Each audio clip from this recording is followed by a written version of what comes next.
The Golden State Warriors currently have an offensive rating of 108.9, which ranks 22nd in the league and plays at the second highest pace. The Warriors are also 10th in the Western Conference at a 23-27 record. The Warriors season has been up and down, and the biggest question mark with this team has been the Warriors offense.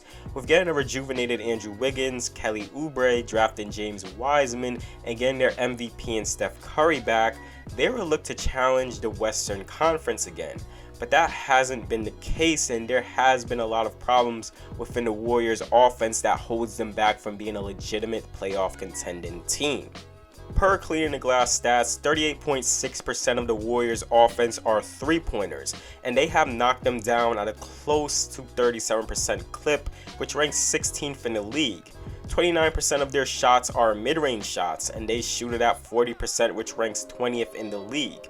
And 32.3% of the Warriors shots are at the rim, and they shoot it at 64%, which ranks 15th in the league.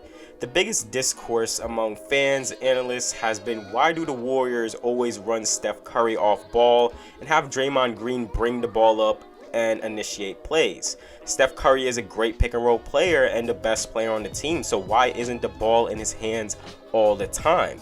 Why isn't Curry the one initiating the plays and creating offense? The Golden State Warriors run a motion offense, an offense catered to constant off-ball movement, off-ball screens, strong screens, cutting, tons of spacing, and getting this offense set up early, right when the ball is inbounded. You'll see a lot of flare, pin down, back screens to open up a player, also movement at the top of the key for handoffs. With the attention that the Warriors shooters and Steph Curry and Klay Thompson received, the Warriors offense as a whole benefited from that.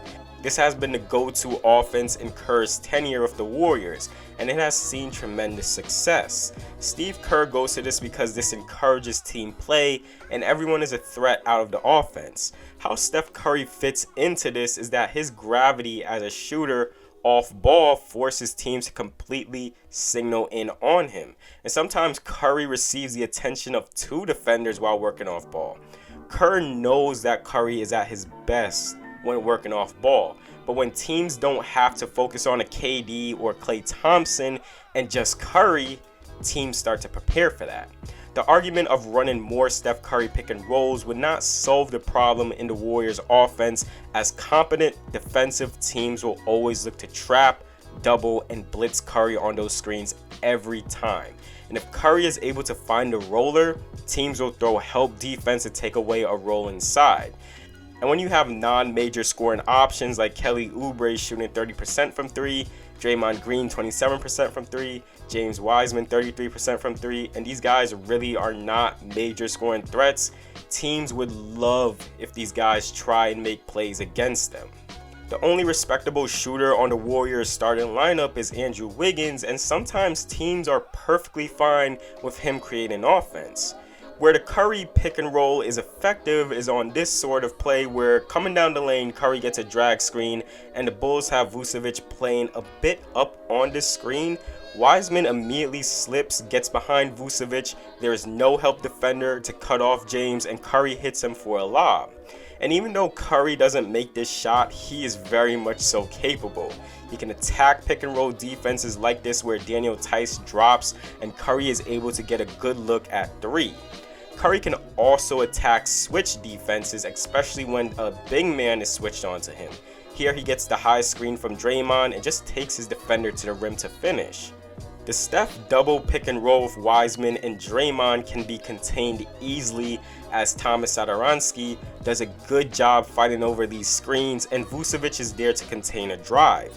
Daniel Theis sags in the lane and eliminates Wiseman of being able to roll middle.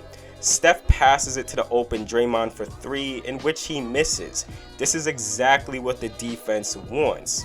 Playing drop coverage on Steph Curry is something teams do not want to do. This high screen and roll of Steph and Draymond gets Curry one-on-one with Lauri Markkanen. Steph gets zero pressure, and this man can make that shot blindfolded. Now, this is the defense that you want to run against Steph Curry, bringing the ball up and initiating a pick and roll.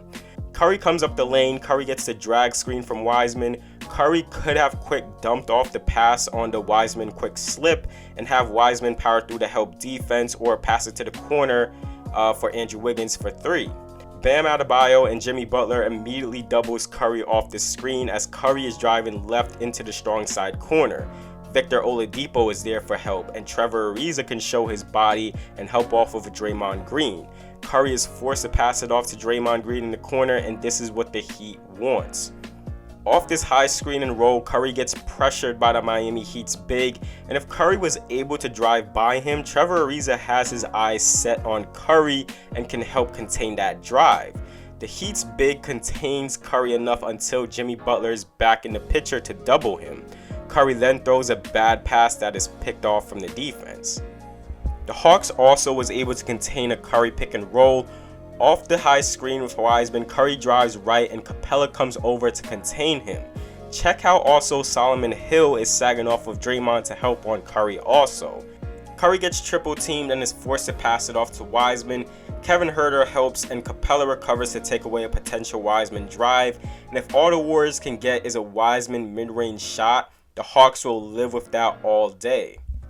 On this play off the high screen, Curry immediately gets swarmed by the Jazz. Curry has to pass it off, but the passing window isn't as open as he would want it to on this bounce pass, and this leads to Green fumbling the ball and turning it over.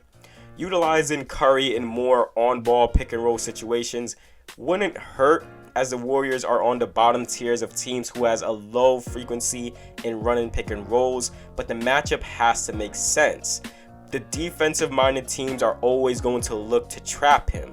And I have so many clips more of this. Defense is trapping, forcing the ball out of Curry's hands, and Kelly Oubre has to shoot. Draymond, Kent Bazemore, and these guys aren't consistent shot makers.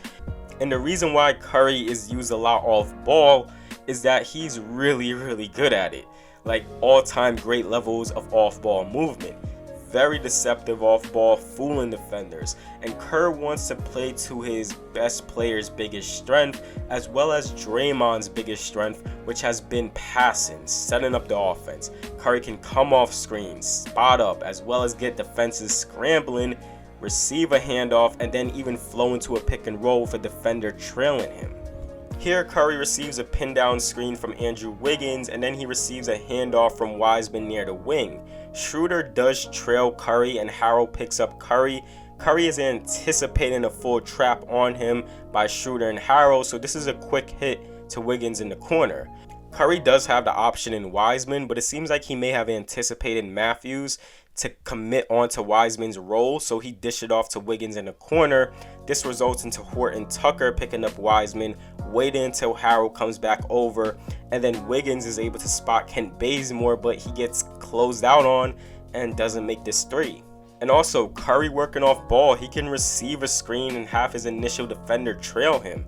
And this basically is a pick and roll as Curry drops off this pass to Kevon Looney, and you generate an open 3-point shot for Wiggins, but he just doesn't knock it down. Curry here screens Andrew Wiggins' man, and Wiggins cuts into the paint. Curry then receives a screen from Kevon Looney. Curry is on the verge of getting doubled, so he hits this pass to Kevon Looney. Looney is too damn big to be missing an inside shot like this against Dennis Schroeder. And with Curry's off-ball movement, he can come off screens, and defenses can't really set up and prepare for him if he was constantly working on ball. Here he gets trapped, but he has a head of steam to attack the big coming up onto him. But when teams can throw help defenders at will and force other players to make plays, Steph's gravity at times gets derailed. And this becomes even more evident when Steph isn't on the floor. There is passing within the offense, but there really isn't anything developing off of those passes consistently. Opposing teams can live with anyone except Steph beating them. Here is an example on this play. The Warriors get some off-ball movement, a pass to Looney, Curry screens the corner, and there is movement. But the counter to all of this is just switch everything. Kent Bazemore can't even drive it inside because Kelly Oubre's man is helping to take away that middle drive. This results in a turnover. And if your offense is going to be a dribble handoff into a Kelly Oubre contested three-pointer, teams are going to have a field day defending you. And I truly get it. A guy like Kelly Oubre has to find a rhythm. He has to get his shots, but he has a tendency as once he gets the ball, he is going to try and score no matter what. But on this play, getting a dribble handoff, then taking a contested mid-range shot with 18 seconds left in the shot clock while having an open option and Alan Smiley-Geach behind you for a 3, that's just not really good offense here by Kelly. The Warriors do run some sets for Andrew Wiggins, sometimes running pick and rolls for him so he can get his shots up. On this play, they run him in the post. Wiggins, very solid offensive player, can give you 18 points a night. The Warriors run him in the post here. He gets doubled and makes a play to the corner for the open 3 on the wing. And there are times where the motion offense is ran to perfection by their bench. Here, Bazemore gets the ball off a screen coming up the court. Bazemore passes it to the high post with Looney. Then Toscano Anderson screens Kent Bazemore's man and immediately slips inside for the layup. Another thing to pay attention to in the Warriors offense is the production from their rookie James Wiseman. James Wiseman, so far into his young career, does not have an identity on offense or defense. And when you see guys like Tyrese Halliburton, LaMelo Ball, and Anthony Edwards find their identity and their way, I struggle to see who James Wiseman is so far. The Warriors have been all over the place, and I think Steve Kerr has been trying to figure out what Wiseman can excel at. They run him in a variety of ways as a player in the post, having him work off handoffs, being a pick and pop guy, high pick and roller, drag screens, also having him take threes, mid-range shots, face-up mid-range shots. Wiseman also actually has a really good handle on the ball where he can showcase at times bringing the ball up the floor.